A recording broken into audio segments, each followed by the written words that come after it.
I'm Dan. I'm not an expert mechanic, but I'm here to show you guys how to change a tire.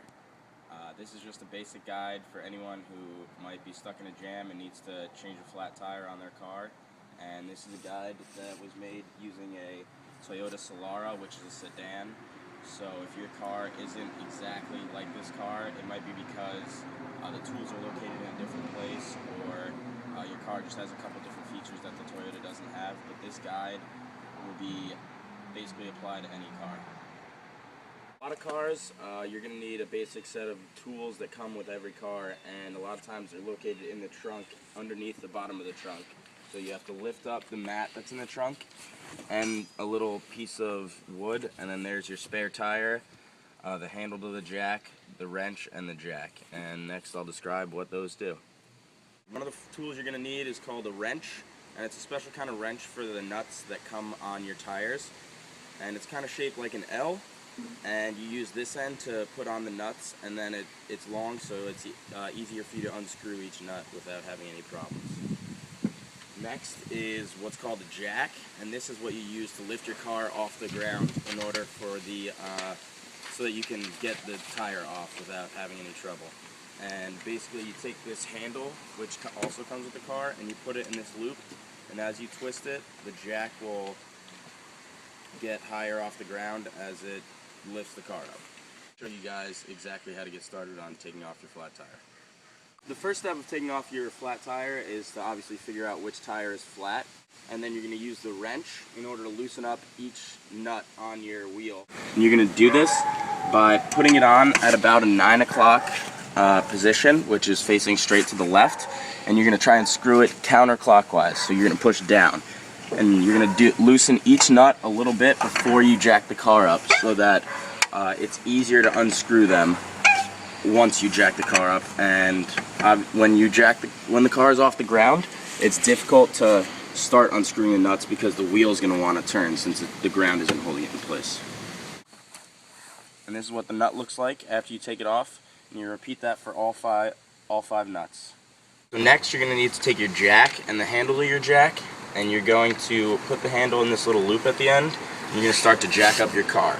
And you want to pick a spot that's 6 inches from the flat tire, and it has to be closer to the center of your car. So if it's a rear tire like we're doing, it's going to be to the right of the tire, or if it's a front tire, it's going to be to the left of the tire.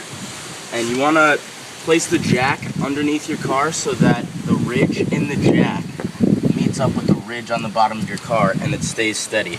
You're going to crank this clockwise so that the jack slides upward, and right when it's about to come in contact with the car, you want to adjust it so that it's going to fit in perfectly, and you continue to rotate clockwise until the jack is almost perfectly straight and your tire is about 3 to 6 inches off the ground.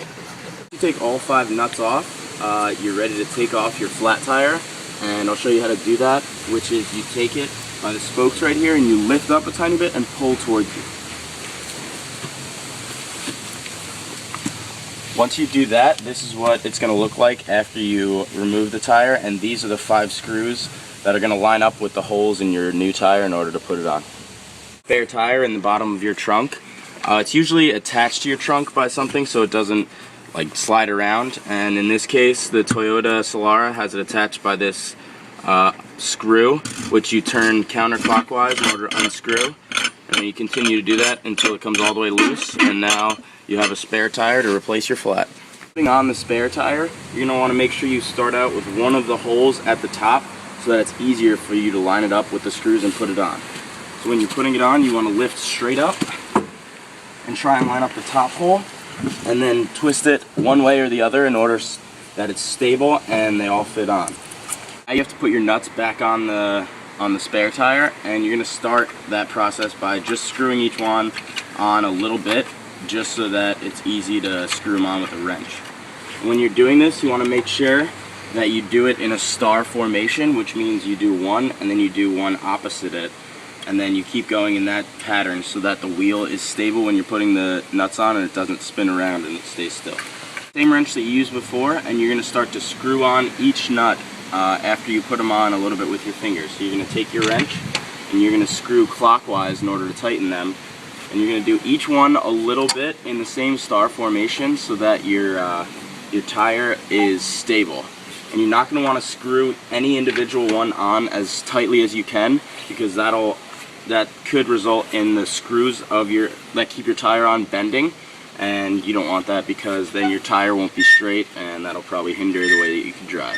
Tighten the nuts on your spare tire almost fully. You're going to lower the car with your jack and the handle like you did previously, except this time you're going to rotate it counterclockwise in order to lower it.